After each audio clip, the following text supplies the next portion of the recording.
estudar com respeito à teologia do enxerto. Quantos já ouviram falar na teologia do enxerto? Né? A teologia do enxerto, ela mostra o papel da igreja com relação a Israel. Né? É importante você entender isso, o nosso papel em relação a Israel, em relação ao Antigo Testamento, para que a gente possa entender algumas coisas. Primeiro, qual é o nosso papel como igreja que está cumprindo o seu papel profético, como igreja que está alinhada com o Espírito Santo, tá? Como igreja que não está ocupando a terra inutilmente, que tem consciência e clareza do seu chamado, do seu papel, dentro do cronograma de Deus, dentro do propósito divino. Nós vamos entender por que nós celebramos as festas bíblicas, as festas que são chamadas também de judaicas, mas sobretudo são bíblicas, mas também são judaicas. Por que nós amamos, né, os símbolos judaicos? Por exemplo, o candelabro, né? Nós temos o candelabro aqui. Por que isso? Né? É porque Deus tem um chamado para nós como igreja, não especificamente para nós aqui, Igreja Rei Jesus, mas para a igreja, como igreja gentílica, porque nós não somos judeus, mas nós somos, dentre as nações, escolhidos por Deus para fazermos parte dessa aliança que Deus estabeleceu com Israel. Então, nós vamos entender a teologia do enxerto. Mas antes de entendermos o que significa que fomos enxertados em Israel, primeiro nós vamos entender qual é a teologia que tem dominado as igrejas, o que tem prevalecido nos púlpitos, qual é o ensino e as decorrências desse ensino, o estrago que o ensino errado, chamado teologia da substituição, tem causado no meio da cristandade. Isso não é de hoje, isso é de muitos séculos. Você vai entender por que hoje se despreza o Velho Testamento e a promessa do reino sobre a terra, justamente porque se entende que a igreja substituiu Israel. Então o Velho Testamento é meramente historinha, tipo Davi e Golias, né? Sansão, né? Aquela coisa toda, Sansão e Dalila, mas historinhas, mas que não tem nenhum respaldo para nós hoje, né? Então nós vamos começar a entender essas coisas. Por que se diz que vai morar no céu, por exemplo? Isso é fruto, né, de um entendimento errado de que a igreja substituiu Israel. Então as promessas de Deus para Israel já não valem mais. Então, vamos nesse estudo para a gente sistematizar, porque já que o assunto é tão vasto, e o assunto é tão profundo, vasto, vamos estabelecer algumas visões a nível de pedagógico, para a gente poder entender. Em primeiro lugar, quais são as premissas da teologia da substituição? Quais são as premissas da enganosa teologia da substituição? O que essa teologia diz? Primeiro, ela diz que Israel, o povo judeu e a terra de Israel foram substituídos pela igreja cristã nos propósitos de Deus. Ou mais precisamente, a igreja seria a continuidade histórica de Israel, não é? Sendo que Israel foi excluído, Israel foi rejeitado por Deus, e agora é a igreja que assume o papel, é a igreja gentílica que é herdeira de todas as promessas que foram feitas a Israel. Onde está escrito para Israel, substitui-se pela igreja gentílica, e Deus teria substituído Israel. Irmãos, isso é ensinado nos seminários. Quando eu fiz o meu seminário, eu aprendi isso.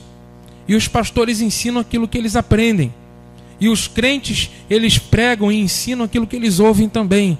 E é assim que vai se perpetuando todo tipo de ensino enganoso na face da terra de geração em geração.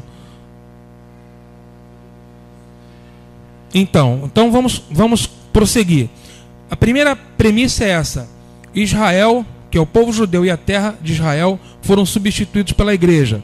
Qual é a outra premissa? O povo judeu hoje não é mais o povo escolhido. Por se afirmar que o povo judeu não é mais o povo escolhido, então o que acontece? Exclui-se Israel completamente e os cristãos se tornam, não é, os herdeiros legítimos da promessa. E Israel, o judeu, o israelita, o africano, ele, o espanhol, ele, o inglês, não faz diferença nenhuma, segundo a teologia da substituição. Vai guardando o que o pastor está falando. Terceira premissa: sem arrependimento, sem novo nascimento e sem que o judeu, quando eu falo judeu, são aqueles que são da descendência de Israel, se eles não virem para a igreja, não haverá futuro nem esperança. É isso que a teologia da substituição diz. Se eles não vierem para a igreja, eles ficam totalmente sem salvação. Desde o dia de Pentecostes, que está relatado em Atos 2, o termo Israel, conforme mencionado na Bíblia, passou-se a referir à igreja. Segundo essa teologia enganosa, onde se lê Israel, leia-se igreja. Entende? Ou seja, a igreja teria usurpado todas as promessas, não é? Ou não usurpado, mas que teria sido transferido para a igreja, tudo aquilo que diz respeito a Israel. As promessas, alianças e bênçãos designadas para Israel na Bíblia foram tiradas dos judeus e entregues à igreja que os substituiu. Então essas são as premissas principais da teologia que diz que a igreja substituiu Israel. O que Deus se aliançou com Israel na Bíblia, esquece. Israel falhou, Israel caiu, Israel rejeitou Jesus e por isso Deus rejeitou Israel. Pergunto para os irmãos, será que isso é verdade? Será que Deus quebrou a aliança com o povo de Israel? Será que Deus invalidou a sua promessa? Será que a infidelidade do homem provoca a infidelidade de Deus? É isso que diz a Bíblia? Vamos para a palavra de Deus. O que a Bíblia nos ensina com respeito a Israel?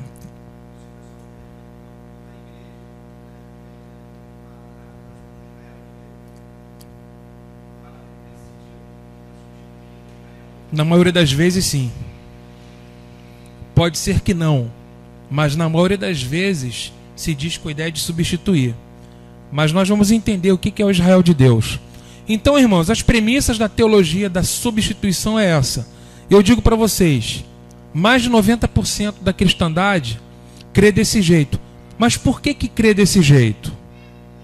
Porque desde o momento que a igreja perdeu a sua conexão com as suas raízes judaicas, lá no primeiro século da nossa era, no primeiro século, antes do ano 100, a igreja já tinha se desconectado das suas raízes judaicas que estavam em Jerusalém. Porque a igreja ela nasceu em Jerusalém. Jerusalém era a cidade aonde estava uma igreja vigorosa, cheia de vida, entendeu? Uma igreja que permanecia na doutrina dos apóstolos e dos profetas, uma igreja que frutificava, uma igreja que andava em poder e autoridade divinas, né? E de repente ela se desconecta, né, com a gentilização da igreja, com a conversão de gentios, ela vai se espalhando. Então ela vai para Roma, ela vai para Antioquia. Isso não é ruim, era plano de Deus. Mas só que quando ela vai para outros lugares, ela perde suas raízes. E as lideranças da igreja em outras cidades, ela passou a incutir um certo antissemitismo. Depois da morte do último apóstolo, da primeira geração de apóstolos, eles começaram a incutir um certo antissemitismo. Então, uma segunda, terceira, quarta gerações de apóstolos já não tinham mais a mesma visão daquela primeira geração de apóstolos. E o antissemitismo começou paulatinamente. O que é o antissemitismo? Não é? É uma certa aversão a judeu. Entende? Uma certa rejeição às raízes judaicas da igreja. Mas vamos ver se era assim. Primeiramente, vamos ver o seguinte: será que Deus quebrou a aliança com Israel? Vamos fazer essa pergunta e tentar responder essa pergunta. Jeremias 31, versículo 31. Jeremias 31, 31. Olha só. Esse texto, capítulo de Jeremias, fala de uma nova aliança. E eu escolhi esse texto não foi por acaso.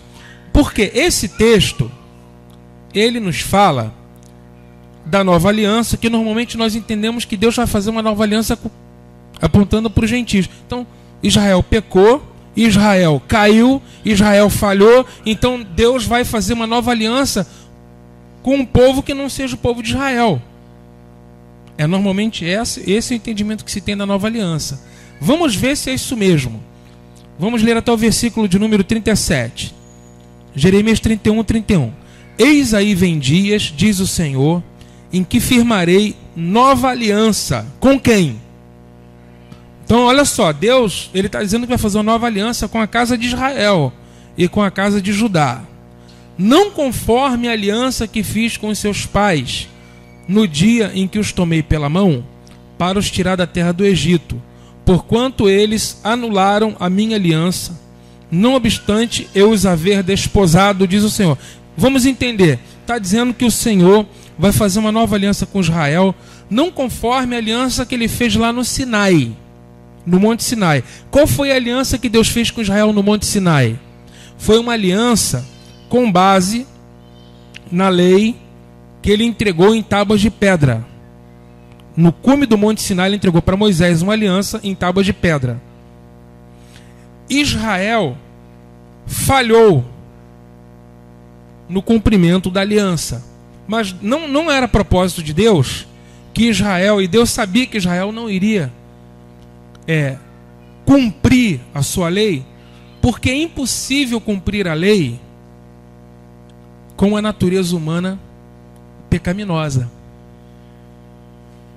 Deus sabia, porque o objetivo da lei não é salvar o homem. O objetivo da lei de Deus é mostrar o alto padrão da justiça, da santidade do Deus de Israel. Deus de Israel, irmãos, é um Deus santo. Deus de Israel é um Deus puro, justo, reto. E quando ele deu a lei, ele quis dizer assim, olha, eu sou santo, então sejam santos também. Pratiquem a minha palavra. Homem nenhum conseguiu cumprir a lei. O único que andou no cumprimento da lei foi Yeshua. Você sabe quem é Yeshua? É um judeu que no Ocidente é chamado de Jesus. O único que cumpriu a lei foi Jesus. O único. Mas nenhum homem conseguiu cumprir a lei. Isso por quê? Porque Jesus não tinha pecado. Aí muita gente diz assim, não, Jesus, ele como judeu, mesmo sendo judeu, ele violou o sábado. Jesus, mesmo sendo judeu, ele não guardou a lei. Será que não, irmãos? Você acha que Jesus, sendo ele a palavra divina, sendo ele aquele que, o autor de todos os mandamentos que foram dados a Moisés no Sinai, ele ia quebrar os mandamentos que ele próprio deu para Moisés? Um absurdo pensar que Jesus não guardou a lei. Um absurdo. Jesus guardou toda a lei, toda. Ele disse, não pensem que eu vim revogar a lei. Mateus 5,17, eu não vim revogar, eu vim cumprir. Ele não aboliu a lei, e nem os profetas, ele veio cumprir, ele veio completar, e ele veio dar sentido para a lei e para os profetas.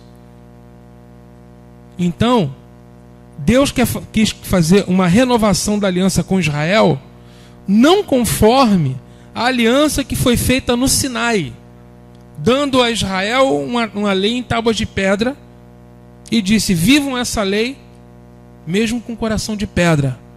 Mas ao contrário, ele disse, eu quero fazer uma nova aliança, não conforme a antiga, mas eu quero colocar a minha lei dentro do coração de vocês. Eu quero dar o Espírito, para que o Espírito venha imprimir a lei dentro do seu coração, dentro da sua mente. E é isso que ele quer dizer quando não conforme a lei que fiz com os seus pais, mas uma nova aliança. Mas essa nova aliança é o quê? Vamos ler, versículo 33. Porque esta é a aliança que firmarei com a casa de Israel, depois daqueles dias, diz o Senhor. Na mente lhes imprimirei as minhas... Na mente. Qual é a nova aliança que Deus vai fazer com Israel? É imprimir na mente dos filhos de Israel as leis. E no coração, lhes escreverei. Então o Senhor vai colocar a lei dele, a lei que estava do lado de fora. A nova aliança é o quê? É transportar para dentro. Aquilo que era exterior, na nova aliança passa a ser interior. Pergunto, a nova aliança exclui a antiga? Não. Mas a nova aliança torna viável vivenciar o que ele colocou na antiga? Sim. Entende? Então, não pense que a nova aliança anula a antiga. Não pense que a nova aliança é algo novo no sentido de ser algo totalmente diferente. Mas a nova aliança, ela deve ser entendida como uma renovação da antiga aliança que Deus fez com Israel. Só que essa nova aliança, ela tem um mediador, que é Jesus. A primeira tinha um mediador, Moisés, que foi por ele que veio a aliança para o povo. Por isso que a Bíblia diz que a lei veio por intermédio de Moisés. A graça e a verdade por intermédio de Jesus. Mas o que é a graça? É algo contra a lei? Não. A graça é a lei sendo transportada para dentro da mente, para dentro do coração, através do novo nascimento, através da habitação do Espírito Santo na nossa vida. Amém, irmãos? Estão entendendo isso? Preste atenção, irmão, porque se você não pegar isso aqui, você não vai ver isso na televisão nem no rádio. Você não vai ouvir isso por aí. Isso aqui é o entendimento profundo das Escrituras, para que você tenha conhecimento, para que você seja um crente maduro com conhecimento da palavra de Deus. Tá bom, irmãos? Então, preste atenção. A palavra de Deus então diz que ele vai fazer uma nova aliança. Diga comigo, nova aliança. Nova aliança, mas essa nova aliança é com quem? É com Israel. Ué, mas nós não estamos na nova aliança? Estamos. Mas a nova aliança foi dada primeiro para quem? Para Israel.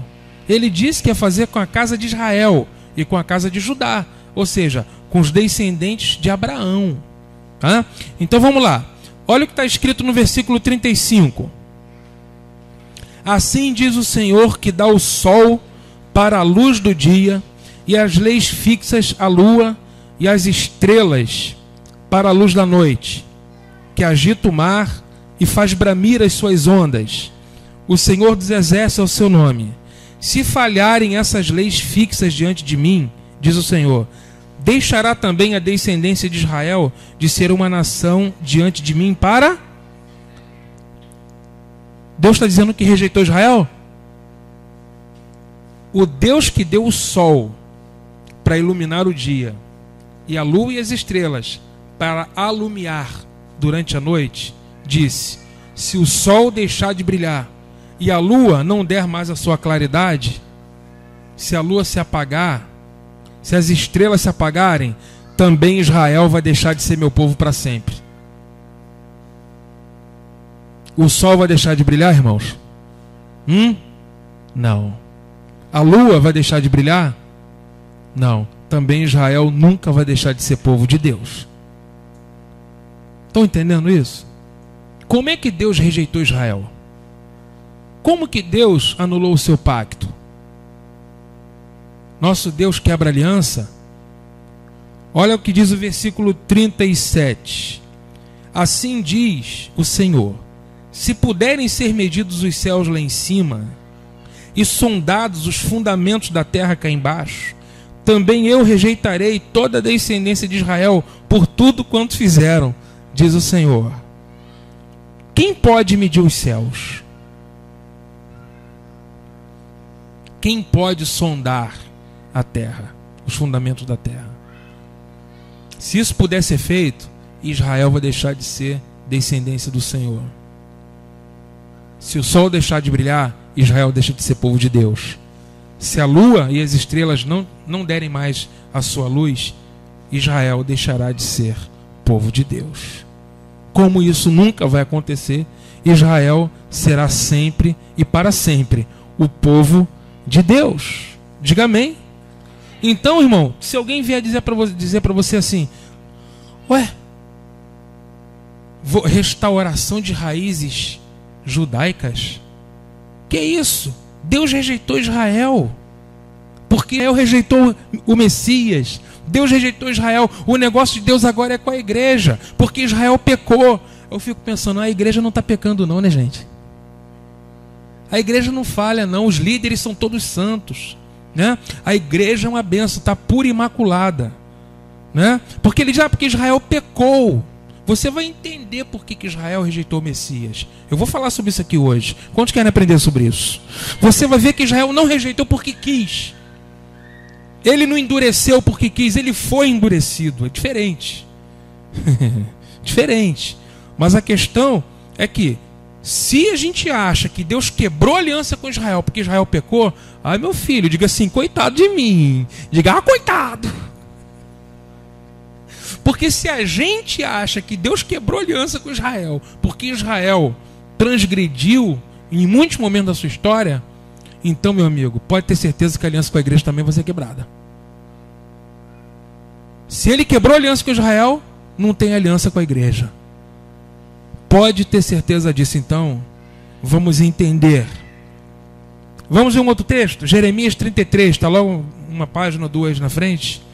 Jeremias 33, 25.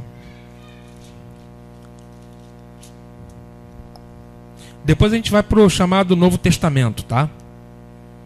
Assim diz o Senhor. Encontraram? Assim diz Adonai, o Senhor: se a minha aliança com o dia e com a noite não permanecer, e eu não mantiver as leis fixas dos céus e da terra, também rejeitarei a descendência de Jacó e de Davi, meu servo, de modo que não tome da sua descendência quem domine sobre a descendência de Abraão, Isaque e Jacó, porque lhes restaurarei a sorte, deles me apiedarei. Deus está dizendo o seguinte: olha, se a minha aliança com o dia e com a noite não permanecer, se as leis dos céus e da terra forem quebradas, então eu também quebro minha aliança com Israel. E não vai ter nenhum rei que vai reinar, porque o rei que vai reinar, ele é da descendência de Israel, de Jacó, que é Jacó, não é? E é da descendência de Davi, que é a descendência de Israel. Quem é essa descendente? Jesus. Então, se as leis fixas do céu e da terra forem quebradas, então essa aliança também está quebrada. Deus não pode quebrar aliança, irmãos. Deus é Deus de aliança, é Deus de promessas. A gente canta isso, a gente ama cantar isso, só que às vezes a gente é levado a achar que ele quebrou a aliança dele com Israel e estabeleceu um novo pacto com a igreja. Nada disso. A aliança que nós estamos é uma aliança que foi renovada com Israel, a qual ele nos enxertou. É diferente. A aliança que nós participamos hoje é uma aliança que veio primeiro. Irmão, tudo com Deus é primeiro com o judeu, até o juízo. A palavra de Deus diz assim, que a salvação é primeiro para o judeu e depois para o grego. O juízo de Deus também é primeiro para o judeu e depois para o grego. Tudo é primeiro com o judeu. O trato de Deus, tudo é primeiro com o judeu, porque foi o povo que ele levantou, o povo que ele escolheu.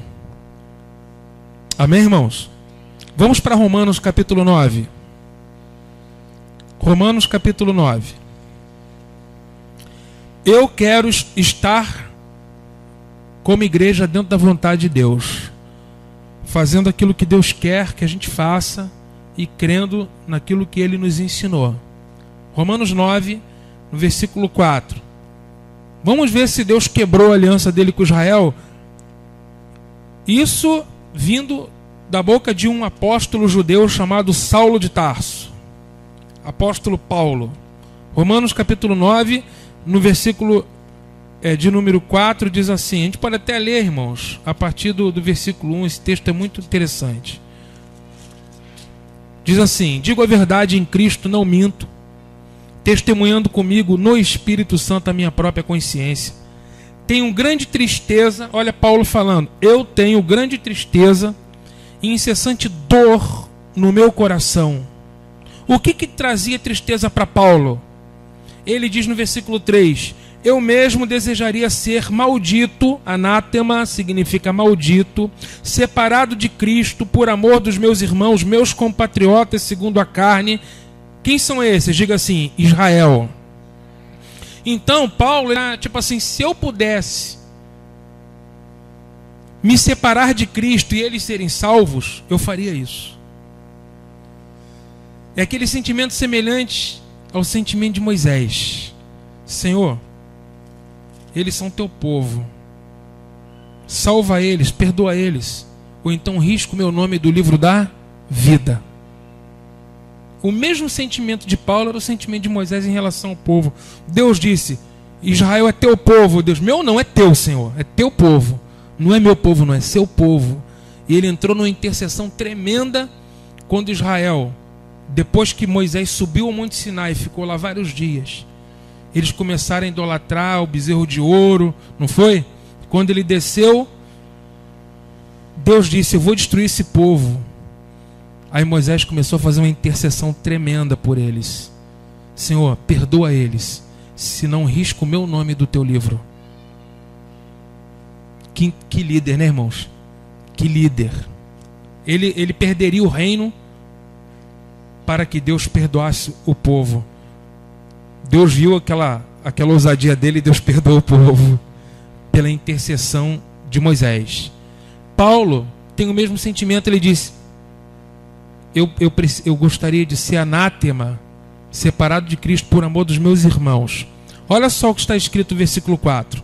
São israelitas, pertence-lhes a adoção e também a glória. Olha, quem é chamado de filhos de Deus? Israel. Deles é a adoção. Não está dizendo que é nossa, está dizendo que é deles. E a palavra não está no passado, deles era. Não, pertence-lhes ainda hoje a adoção. Porque a promessa de Deus continua de pé. Deus não pode falhar. Deles é a adoção e também é a glória. É a glória, não era, mas é a glória. As alianças, a Torá, a lei, o culto, as promessas pertencem a quem? Israel. A glória pertence a quem? A Israel. As alianças, todas, irmãos, inclusive a nova, pertence a Israel.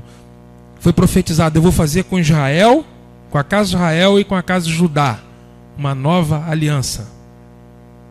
Então, amado, continua de pé. Diga assim: a aliança de Deus continua de pé. Olha só, então vamos continuar. Versículo 4. Pertence-lhes a adoção, diga adoção. Pertence-lhe a glória, as alianças, a legislação. O que é a legislação? A Torá, a lei, o culto. O culto pertence a Israel, irmão. Jesus, conversando com a mulher samaritana, elas estavam dizendo assim: olha, vocês judeus, está falando para Jesus, vocês, Jesus e seu povo, vocês judeus, dizem que é em Jerusalém que se deve adorar o Pai. Nós samaritanos adoramos aqui, no monte de Samária. Aí Jesus falou: nós adoramos o que conhecemos. Vocês adoram o que vocês não conhecem. Nós adoramos o que conhecemos, deles são o culto. Foi para Israel que Deus deu a fé monoteísta. A fé num só Deus, querido. Antes de Abraão, os homens adoravam vários deuses. Babilônia, eram muitos deuses. Por isso que Deus falou para Abraão: sai da tua terra, sai da tua parentela. Aí é só idolatria. Foi a Israel que Deus deu a responsabilidade de ser o testemunho de povo de Deus na terra. E a missão de ser uma nação santa e um reino sacerdotal. De ser luz para o mundo. De ser portador das promessas. De ser portador das alianças. Responsabilidade de guardar os sábados como um sinal da aliança de Deus com Israel. O sábado sendo o 7º dia, representando o milênio. O dia de descanso de 1000 anos em que Cristo virá governar com o seu povo na terra. Foi para Israel De Israel que vieram os patriarcas. Abraão, Isaque e Jacó. Deles são os patriarcas. Olha o que está escrito no versículo 5. Deles são os patriarcas. Abraão, Isaque e Jacó são deles. E também deles descende quem? O Messias, o Cristo. A salvação vem dos judeus. O próprio Jesus disse em João 4. A salvação vem dos judeus. Por que que vem dos judeus? Porque o Salvador é um judeu. Filho de Davi. Filho de Abraão. Tremendo, né, irmãos? Como é que Deus quebrou a aliança com esse povo? Então a palavra de Deus diz que ainda hoje, as alianças, a glória, a adoção pertence a Israel. Vamos para Romanos 11 agora. Será que Deus rejeitou esse povo? Quantos estão gostando desse estudo? Romanos 11. Versículo 1. Olha a pergunta que o próprio Paulo faz. Vamos fazer juntos a leitura? Pergunto, pois, terá Deus, porventura, rejeitado o seu povo? Que resposta ele dá?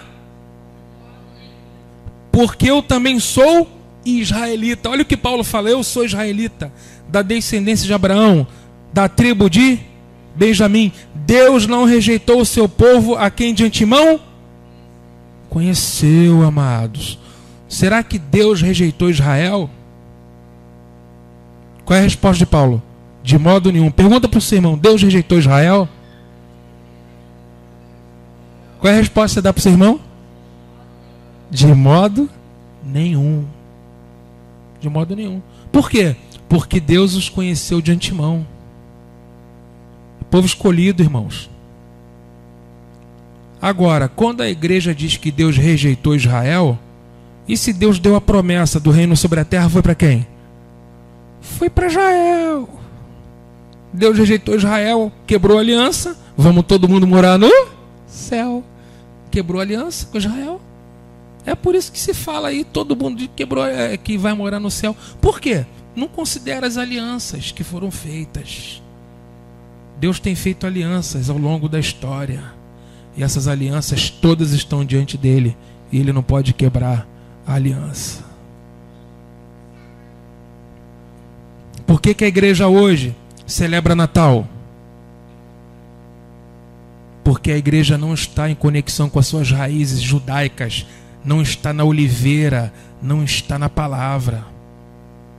Se ela acha que Deus rejeitou Israel, né? Então ela perde a conexão das suas raízes judaicas de Israel e ela passa a ter raízes o que? Pagãs.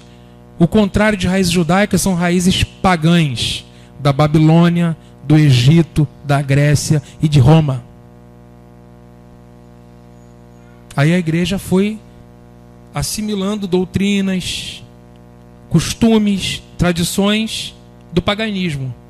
Quando ela se desconecta de Israel, quando ela entende que Deus rejeitou o seu povo e ela não se vê de maneira nenhuma conectada com Israel. Deus não rejeitou o seu povo. Diga: Deus não rejeitou o seu povo. Por que que Deus não rejeitou? Veja em Romanos 11, 28. Porque Israel é amado por Deus e os dons e a vocação de Deus são irrevogáveis. Romanos 11, 28. O que está escrito aí, irmãos? Quanto ao evangelho, são eles inimigos por vossa causa. Quanto, porém, à eleição, eles são o quê? Amados por causa dos... Então diga assim: Israel é amado de Deus. Tá? Porque os dons e a vocação de Deus são irrevogáveis. Ou seja, o que é a vocação? É o chamado. Deus chamou Israel para ser o seu povo. O chamado de Deus não se revoga. Não se quebra, não se abole, continua de pé. Os dons e a vocação de Deus são irrevogáveis. Eu fico muito feliz de saber que o meu Deus não quebra aliança. Eu fico feliz e seguro, com paz no meu coração, de que se eu for fiel a Ele, Ele cumprirá na minha vida todas as suas promessas, porque Ele não quebra promessa. Ele não quebra a sua aliança. né? Então, irmãos, Deus não revogou o chamado dele para o seu povo. Deus não quebrou a aliança. O que eu tenho a ver com isso? Olha o que Paulo fala lá em Efésios, no capítulo 2. Efésios, capítulo 2.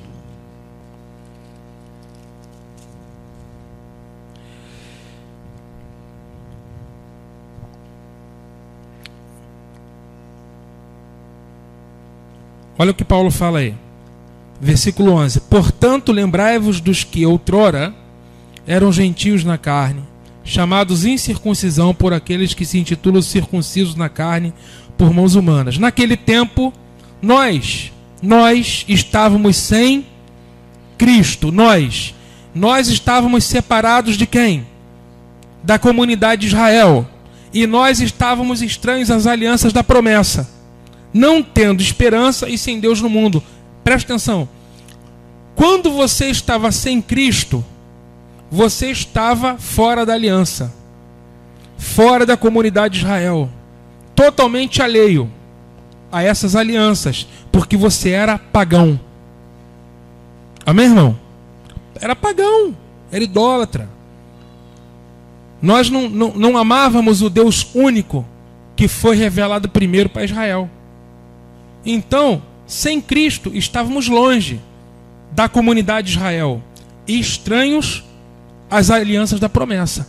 Mas olha o que Paulo fala. Mas agora, versículo 13: em Cristo, nós que antes estávamos longe, fomos aproximados pelo sangue de Cristo. Aproximados de quem? Diga assim: da comunidade de Israel e das alianças da promessa, por Cristo. Porque Ele é a nossa paz, o qual de ambos os povos fez um, tendo derrubado a parede de separação que estava no meio, a inimizade entre os dois povos, aboliu na carne. Agora veja, a lei dos mandamentos na forma de ordenanças, para que dos dois criasse em si mesmo um novo homem, fazendo a paz, e reconciliasse ambos, ou seja, judeus e gentios, em um único corpo, com Deus por intermédio da cruz, destruindo a inimizade, e vindo evangelizou paz aos que estavam longe e paz aos que estavam perto. Quem que estava longe? Diga nós. E quem estava perto? Eles. Jesus, quando veio, evangelizou paz para os judeus e paz para os gentios. Porque por ele, ambos, judeus e gentios, temos acesso ao Pai em um mesmo Espírito. Assim já não sois estrangeiros, nós, gentios, pagãos de antigamente, não somos mais estrangeiros e peregrinos, somos concidadãos dos santos e da família de Deus. Quem é a família de Deus? Diga assim: Israel. E concidadão dos santos. Que santos? Comunidade de Israel. Estão entendendo, irmãos? Aí você já começa a compreender o que é o enxerto. Mas antes da gente falar sobre enxerto, vamos falar sobre endurecimento de Israel. Amém, irmãos? Quantos estão entendendo até aqui? Até aqui, está entendendo? Pergunta para o seu irmão se ele está entendendo até aqui. Até aqui você está entendendo? Tá bom. Ponto 3 do nosso estudo: o endurecimento de Israel. João 1,11.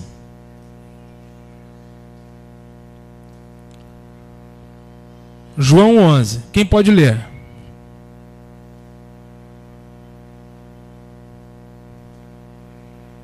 Quem pode ler?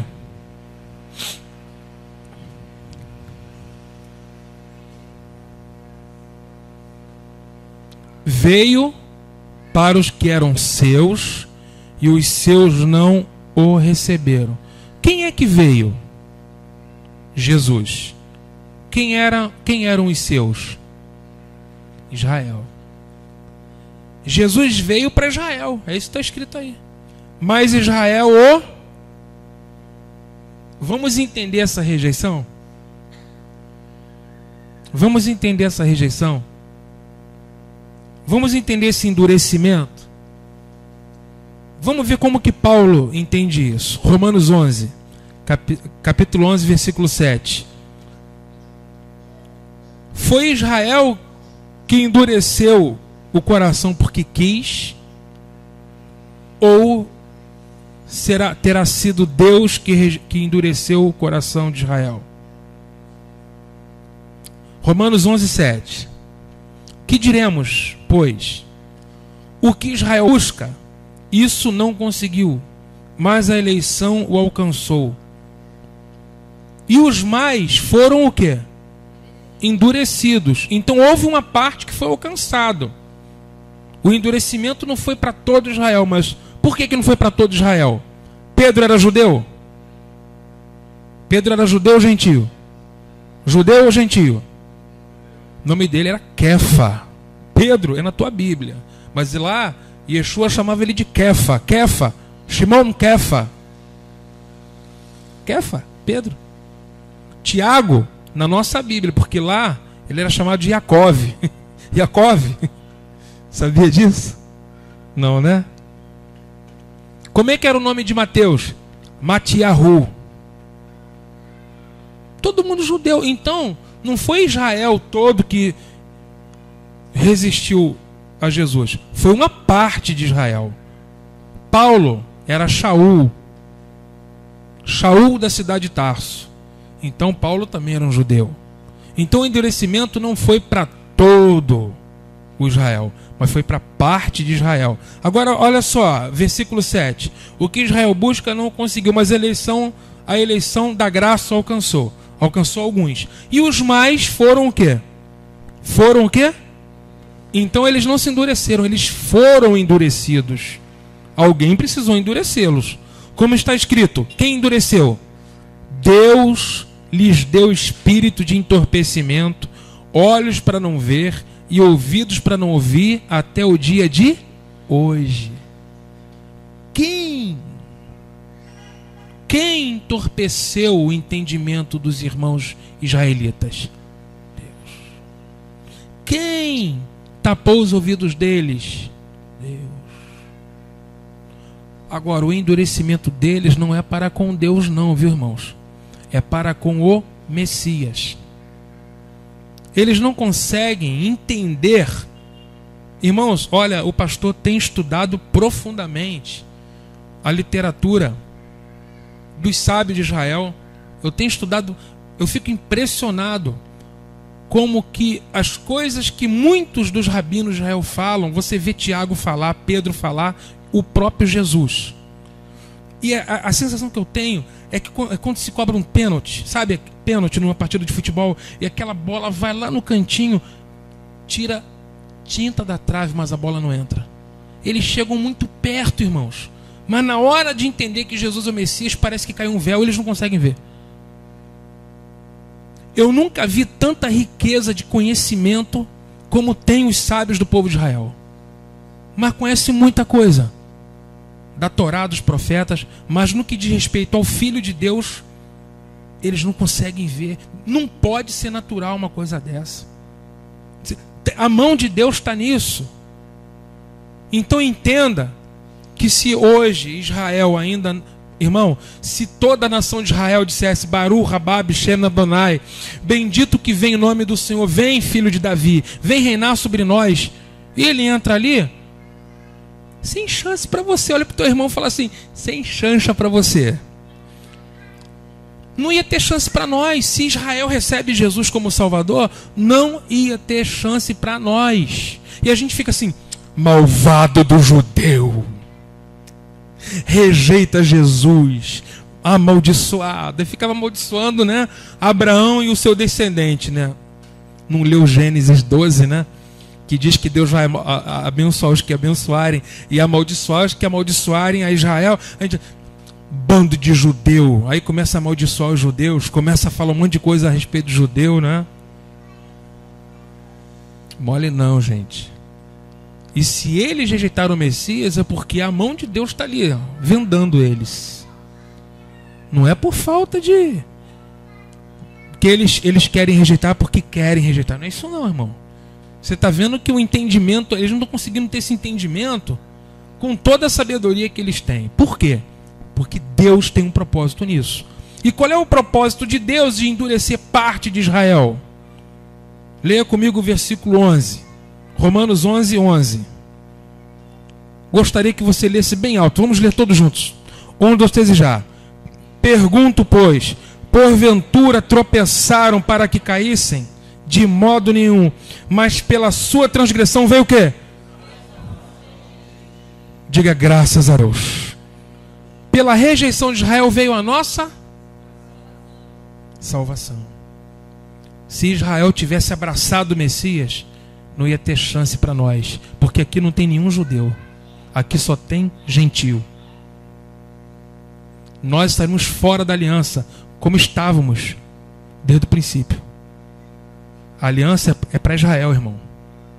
Mas como Israel endureceu em parte, abriu a porta para que os outros povos escolhidos de Deus, de todas as tribos, língua, povo e nação, pudessem ser escolhidos e entrar também para a aliança. Puxa, isso é a sabedoria de Deus, sabia? E graça e misericórdia de Deus para conosco. O versículo 12 diz assim: ora, se a transgressão deles, dos judeus, redundou em riqueza para o mundo, salvação dos gentios, e o seu abatimento em riqueza para os gentios, quanto mais a sua plenitude. Por que Deus endureceu Israel? Para reconciliar com ele os gentios. Quem são os gentios? As pessoas das nações que não são de Israel, que somos nós. Endureceu a eles para que a gente pudesse entrar para a aliança. Olha só, me responda a pergunta. O endurecimento veio para todo Israel? Não. Israel se endureceu porque quis? Quem endureceu Israel? Qual foi o propósito? Salvação dos gentios. E esse endurecimento será para sempre?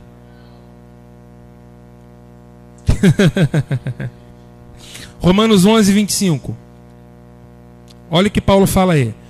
Porque não quero, irmãos, que ignoreis este mistério, para que não seja presumidos em vós mesmos que veio endurecimento em parte a Israel, até que haja entrado a plenitude dos. Então Deus endurece em parte, não é todo Israel, é em parte a Israel, até um determinado momento. Qual o momento que ele vai deixar de endurecer? Quando todos os escolhidos de Deus que estão entre as nações, que estão aqui em São Gonçalo, Niterói, Rio de Janeiro, não é isso? Brasil, Chile, Bolívia, Estados Unidos, Canadá, México, Guatemala, não é isso? Tóquio, China, não é? Índia, Calcutá, não é? Quando todos os escolhidos de Deus forem tocados e disserem, eu quero o Messias, quando não tiver mais um eleito de Deus, Deus então ele vai deixar de endurecer Israel. Irmão, da mesma forma que ele disse assim, se endureçam, ele vai dizer, amoleçam. De uma hora para outra, o que vai com... Porque judeu não se converte. Judeu que já crê em Deus e anda na Torá, ele não se converte. Ele simplesmente reconhece que o Messias deles é Jesus. Só isso. Completa a fé dele. Eu digo o judeu praticante, né? Sabe aqueles... Já viu na televisão, no Muro das Lamentações, fica uns camaradas, né? De preto, chapéu fica assim, ó. Não é isso? Fica lá fazendo aquelas orações de dia e de noite. Quando você olhar para uma pessoa dessa, você diz, Pai, eu abençoo Israel, ora por eles, interceda por eles. Porque Paulo disse o seguinte, olha só o que está no versículo 15 de Romanos 11. Quando Israel se voltar para o Messias, o que vai acontecer? Porque se o fato de terem sido eles rejeitados, Israel, trouxe reconciliação do mundo, que será o seu restabelecimento se não há? Presta atenção no que você está lendo aí, hein? Israel rejeitou Jesus. Qual foi a consequência disso? Gentios se salvando. Terminou o tempo dos gentios. Deus amolece Israel. Israel se volta para Jesus. Vai acontecer o quê? Vida dentre os... ressurreição. Reino de Deus. Volta de Jesus. Quando Israel se voltar para o Messias de Israel volta. Quantos querem que Israel se volte para Jesus? Porque é ressurreição, irmãos. O retorno do povo escolhido para o Messias é ressurreição. Temos ou não temos que orar pela paz de Jerusalém? Aliás, há uma bênção. O Salmo diz: orai pela paz de Jerusalém, prosperem sobre a terra todos aqueles que te amam, Jerusalém. Então, meus irmãos, vamos estar em sintonia com aquilo que Deus está fazendo hoje. Deus tem propósitos com o povo de Israel. Nunca deixou de ter. E nós estamos dentro dessa aliança. Deus endureceu em parte. Aí a palavra de Deus diz assim, volta para o versículo 25 e 26. Houve endurecimento em parte a Israel até que haja plenitude dos gentios. Versículo 26. E assim todo Israel será salvo. Como está escrito, virá de Sião o libertador e ele apartará de Jacó, que é Israel, as impiedades. Então, quando Israel se voltar para o Messias, Israel será salvo. E o reino de Deus começa sobre a face da terra. Quantos estão entendendo? Quantos estão gostando disso? Está gostando disso ou não está? Irmão, promessa de Deus não pode ser quebrada. Agora, e nós? A aliança foi feita com Israel. E nós, gentios? O que nós dissemos? Deus endureceu Israel até que haja entrada a plenitude dos gentios. E quando Deus endurece Israel, gentios começam a entrar para a aliança. É simultâneo. Ele endurece Israel e começa a enxertar. E aí que entra a teologia do enxerto. A teologia da substituição foi um engano do anticristo. Por quê? A oliveira é Israel. E você sabe que a oliveira ela tem azeite. Se você não entende que está na oliveira, você não tem azeite. Porque o azeite verdadeiro está na oliveira. Ou seja, o Espírito Santo é esse azeite. E quem é a raiz da oliveira? O Messias, que é Yeshua. Israel é ramo natural da oliveira. E nós éramos ramos ruins da oliveira chamada oliveira brava. Olha só o que está em Romanos 11:16.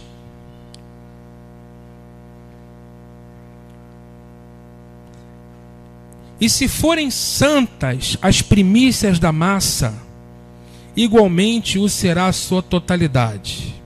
Se for santa a raiz, também os ramos o... Quem é a raiz dessa oliveira? Yeshua, Jesus.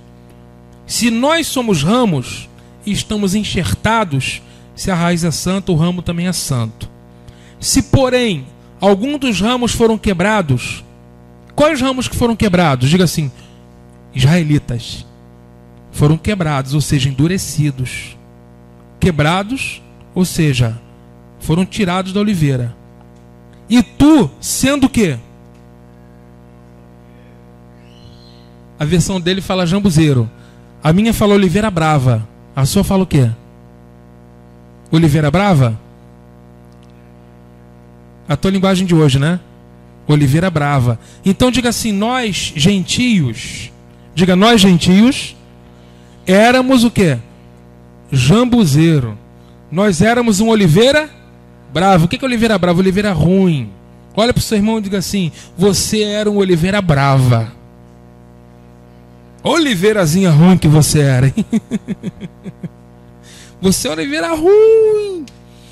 Ruim toda a vida. Você era, mas não é mais. Você era oliveira brava.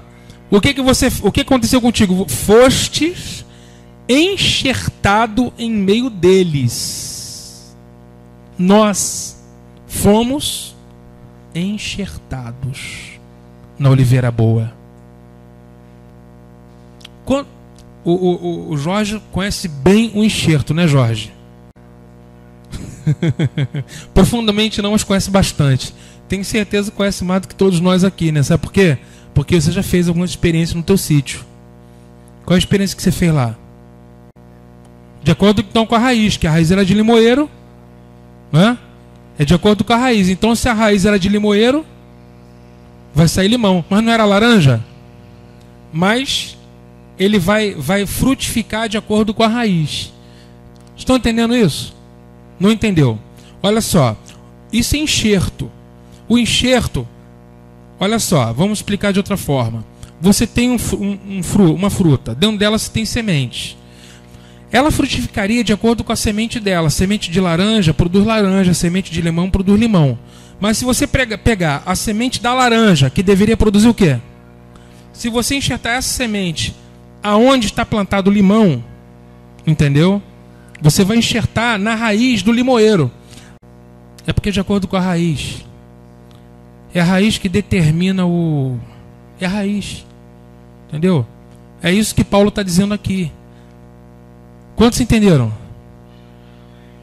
Não é isso? A oliveira de Deus é uma oliveira boa, gente. A oliveira de Deus, ela tem raiz, com saúde, né? Ela tem óleo, a oliveira tem óleo, tem seiva. E aí o que acontece? Você pega um ramo de oliveira ruim,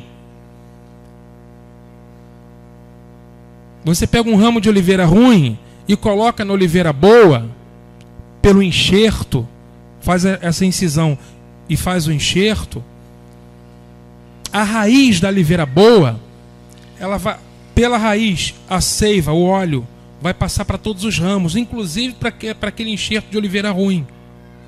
E aí então aquela oliveira que era ruim, passa a fazer parte da seiva da oliveira boa. Em outras palavras, quem é a oliveira? A oliveira de Deus se chama Israel. O Israel de Deus tem como raiz o Messias, que é Jesus.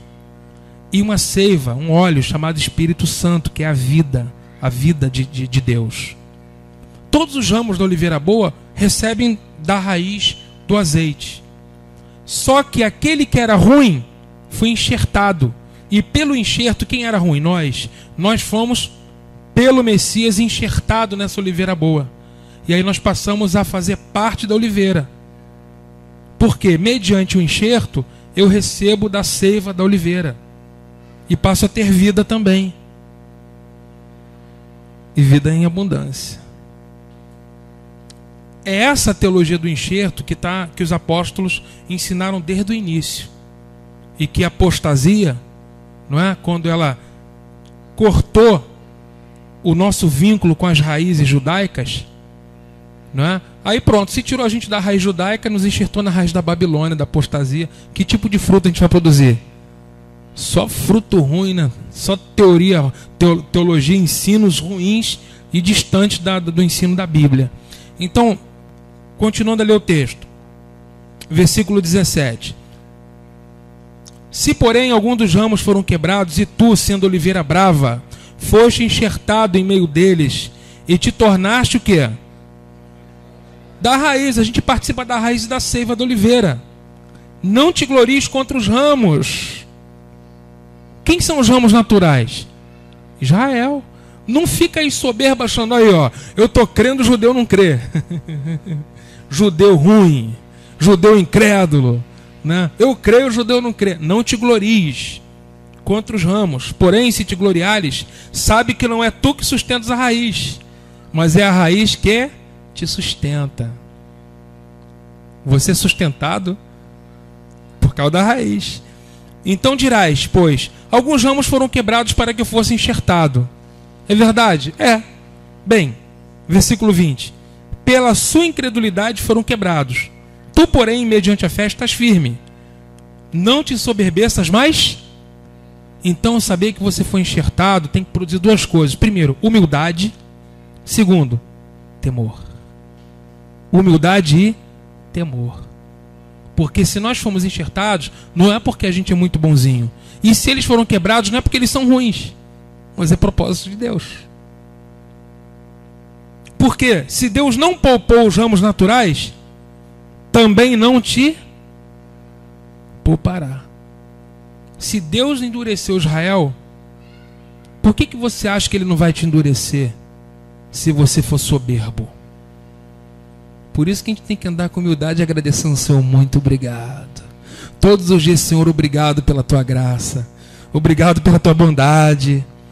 Por isso que a palavra de Deus diz: considerai, pois, a bondade e a severidade de Deus. Para com os que caíram, severidade.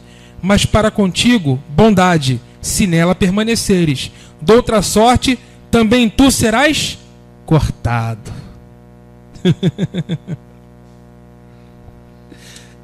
É violento, né, irmão? Mas é verdade.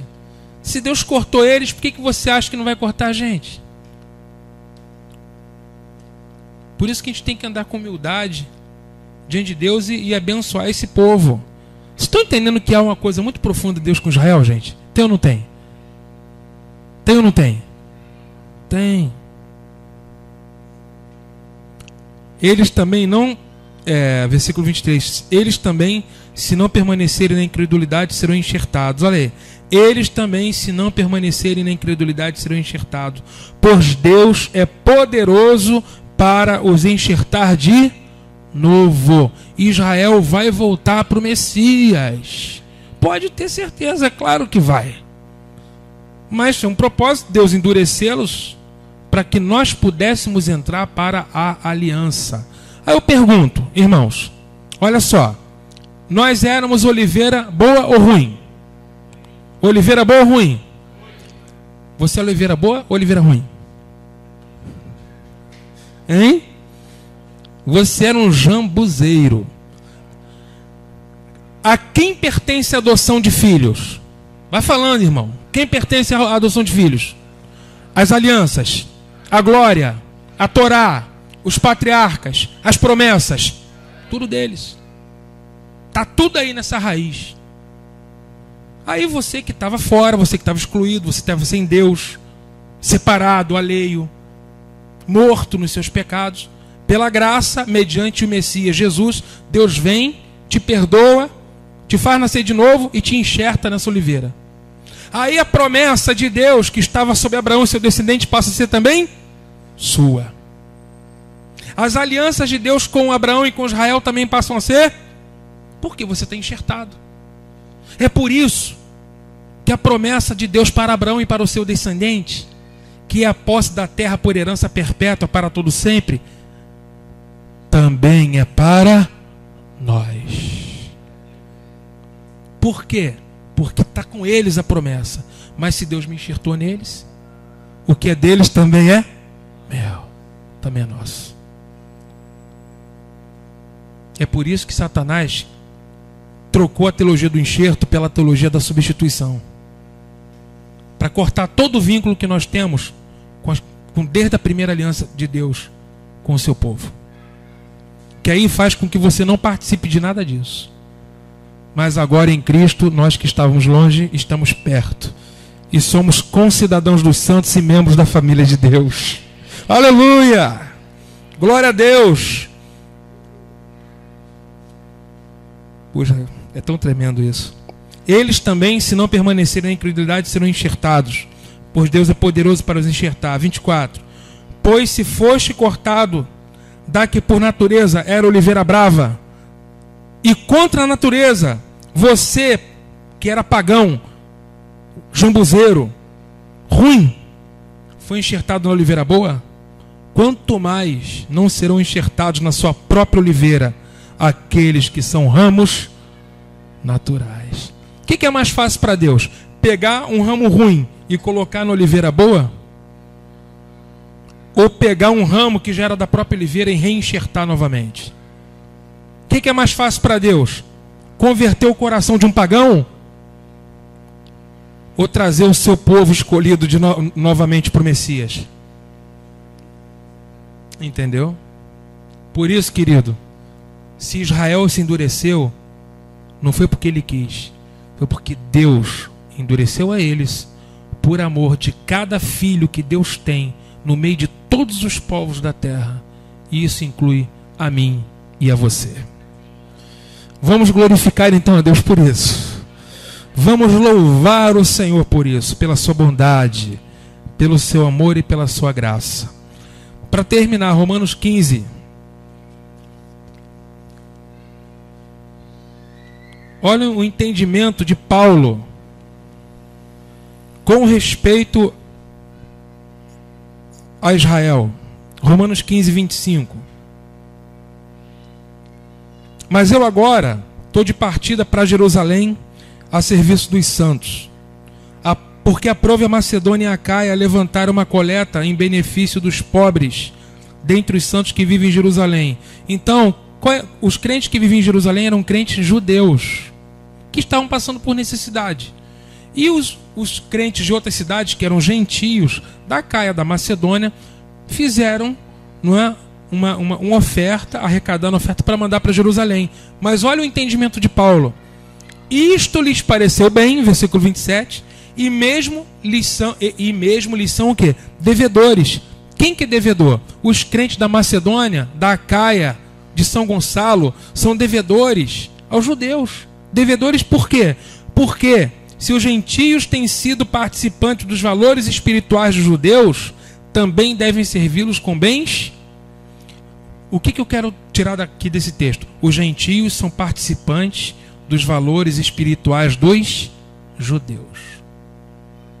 Nós participamos da oliveira. Nós também temos sobre nós as mesmas promessas que Deus fez para Abraão, Isaque e Jacó.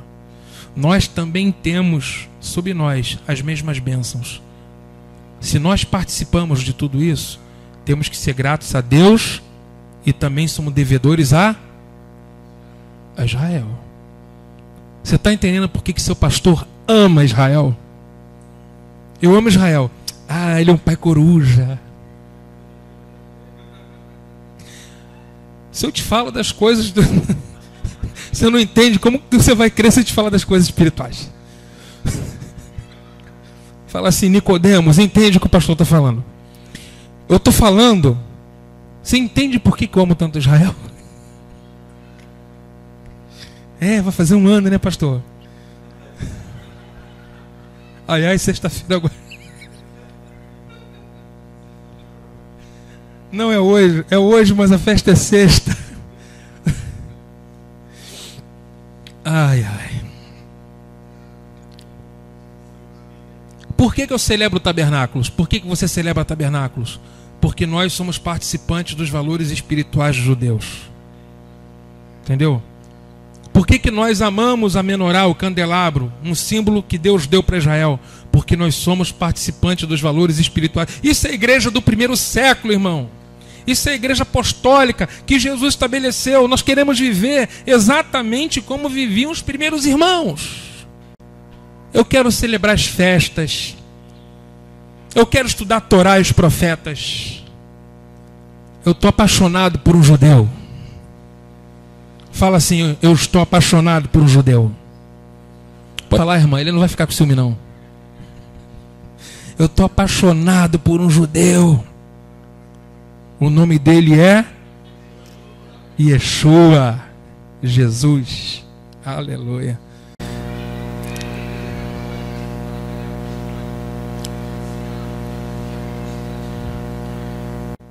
Porque o diabo é mentiroso e o pai da mentira. É mentira, é para confundir, cara. Entendeu? Apostólico. Aí quando vem o que é apostólico, você sabe que antes de Ismael, ou antes de Isaac, vem Ismael. O falso surge antes que o primeiro. Entendeu? Esaú veio antes de Jacó. Veio primeiro. Mas para quem que era a primogenitura? Para Jacó. Entendeu? Ismael veio antes de Isaac. Não é isso? O inimigo, ele primeiro lança uma coisa É para confundir, gente, é para enganar. Apostólico. Aí quando a gente fala que é apostólico, a pessoa pensa, parece igreja católica. Quando a gente fala assim, reino sobre a terra, qual é a pergunta que a pessoa te faz? Por acaso você é testemunho de Jeová? Igual outro dia, eu estava no posto de gasolina, na época que meu carro ainda tinha aquela... Outro dia, né, já faz um tempo. Quando tinha aquele versículo, né? Os justos herdarão... Irmão, olha, no meu carro tinha um adesivo escrito assim, os justos herdarão a terra e viverão nela para sempre. Salmo 29, 37, 29. Aí, parei no posto para abastecer uma vez, o frentista abasteceu, olhou assim, aí pensei assim, vem cá, o amigo porventura é testemunho de Jeová? Eu disse, e porventura esse texto é propriedade dos testemunhos de Jeová? Está na Bíblia. Agora, se o testemunho de Jeová saiu na frente, né? Não é isso? Só que como eles têm engano lá na doutrina deles, aí a pessoa já associa engano com o reino sobre a...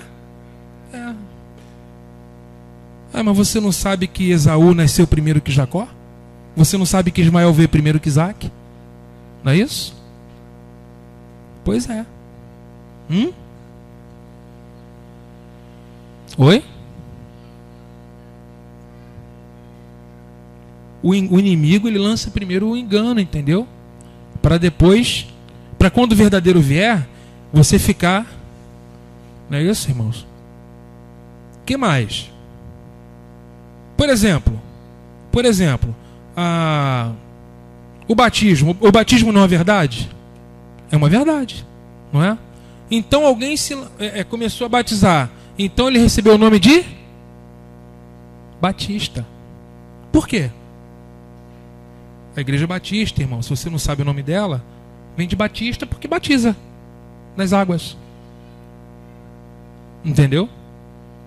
Ela fez do batismo nas águas a doutrina dela. A outra vem e batiza com fogo.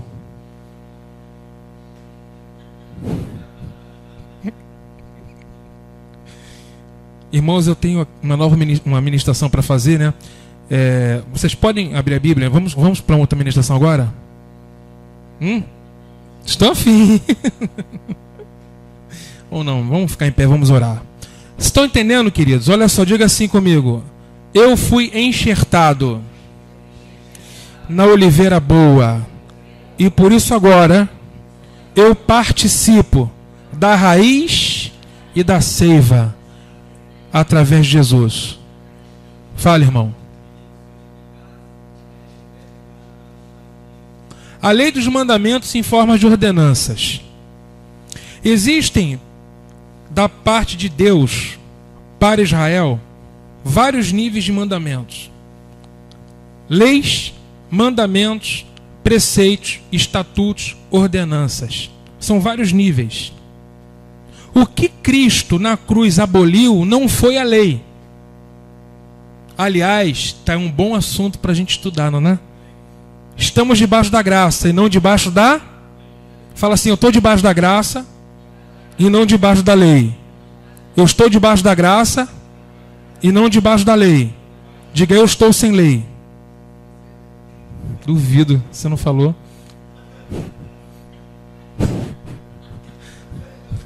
Não é? Estamos debaixo da graça. Não tem esse versículo, Romanos 6,14. Estás debaixo da graça e não debaixo da lei. Bom, a lei diz, não terás outros deuses diante de mim. A lei diz, não matarás. Você não está debaixo da lei? Você pode sair por aí fazendo o que você quer? Não darás falso testemunho. Não estamos debaixo da lei, né? Podemos falar o que for, mentir, aleluia, né, irmão? Debaixo da graça. Que graça é essa? A gente tem que entender, irmãos. Por isso que a palavra, essa graça que a igreja evangélica está vivendo, eu não vou julgar. Tem muita gente séria, sincera e honesta, temente a Deus. Não vou julgar de maneira nenhuma. Mas a má compreensão da graça é uma desgraça. Por quê? Camarada acha que pode fazer o que quer e continuar sendo cristão. Viver como for, fazer o que for, que não tem problema, porque estamos debaixo da graça. Será que é assim? Que lei é essa que eu não estou debaixo?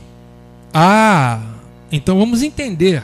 O que a nossa Bíblia traduz por estás debaixo da graça e não debaixo da lei, no original ali, no grego é nomos. Nomos é a única palavra da língua grega que traduz lei. Só que no hebraico tem várias. E dependendo da palavra, o sentido pode ser muito diferente. Quando se diz que não estamos debaixo da lei, na mente de Paulo não é a lei, Torá, a lei de Deus, os mandamentos, os 10 mandamentos. Se não estou debaixo da lei, eu posso adorar são isso, são aquilo outro, porque a lei diz para não ter outros deuses. Mas o que Paulo quis dizer é que vocês não estão debaixo de legalismo, religiosidade. Compreende? Existem legalismos que o povo de Israel tem e que nós não estamos debaixo desses legalismos. Compreende? E existem leis que são específicas para o povo de Israel. Por exemplo, a lei da circuncisão. Gentio, ainda que seja enxertado na oliveira, não precisa circuncidar. O que é circuncisão? Quem sabe o que é circuncisão? Ah, não sabe? Ah, é o corte do prepúcio do órgão genital do menino. Quando completa 8 dias de vida, eles fazem um corte ali e removem aquela pele, que é o prepúcio, né, do genital do menino. Jesus foi circuncidado, a Bíblia fala. Paulo foi circuncidado, a Bíblia fala. Todos eles foram, mas eles eram judeus. A lei da circuncisão é para Israel, ainda que tenha sido dada para Abraão antes da aliança do Sinai. Mas não importa. Israel é detentor dessa aliança, dessa obrigação. E a Bíblia diz que o gentio, crente, não precisa circuncidar. O que mais? As leis alimentares, chamadas de kashrut. O judeu não pode comer peixe sem escama. O judeu não pode comer camarão. Tem gente que diz, que bom que eu não sou judeu. Que isso? O judeu não come carne de porco. Aí eu digo, nem eu. Agora, essas leis alimentares são para Israel. Deus deu para Israel. Amém? Por quê? Porque um povo que viveu no deserto e hoje está provado, isso é um assunto para outra ministração, que peixe sem escama é peixe de carne pesada. Tu come um bagre e fica lá, ó, demorando para digerir. Por quê? Porque a escama é um filtro. E os metais pesados que tem no mar e na água dos rios são retidos nas escamas. Quando você pesca e tira a escama, você tira aquilo que é prejudicial. Por isso que é uma carne mais de fácil digestão. Olha a sabedoria de Deus. Eu pergunto, se você resolver se alimentar igual um judeu, vai fazer bem ou vai fazer mal? Vai fazer bem. Será que Deus vai te reprovar por isso ou Deus vai se agradar? Se agradar. E quem é que vai sentir os benefícios de uma alimentação segundo a Bíblia? Nós. Mas você tem obrigação? Não. Quer comer carne de porco? Você passa ali na 18 Forte. Irmão, que coisa maravilhosa. O porco está todo assim, fica pendurado, né? Assim, o porco pendurado lá, o carrega aquelas moscas, tudo pousando, né? Aí o camarada vai, coloca lá, ele coloca assim, na frigideira, né? É só uma viradinha, e coloca. Na hora que você vai meter a faca, o verme sai, lá vem a faca em cima de mim de novo. Aí você come. Aí daqui a pouquinho aparece um vermezinho no cérebro. Mas isso interfere na tua salvação? Não. Mas você vai ser beneficiado se deixar de comer? Vai. Mas é obrigado a não comer? Não. Quem é que vai ser beneficiado? Você. Mas o judeu é obrigado? É. Irmão, não se surpreenda se de repente começar a vir judeu vir congregar aqui com a gente. Não se surpreenda. Eles não têm uma sinagoga messiânica na cidade. Naquele dia que vocês estavam lá em casa, a campainha tocou, não tocou?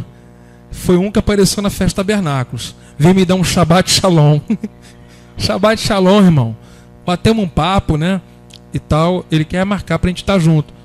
Agora, ele, sendo judeu, vai continuar vivendo como judeu, guardando o sábado, se alimentando como judeu, entendeu? E você que não é judeu, não é? Você não precisa estar obrigado às leis que são próprias para judeu. Mas num corpo somos um, tendo um só Senhor sobre nós, um só Deus, um só Espírito. Amém, irmãos? Deixa eu parar, senão eu vou continuar falando aqui.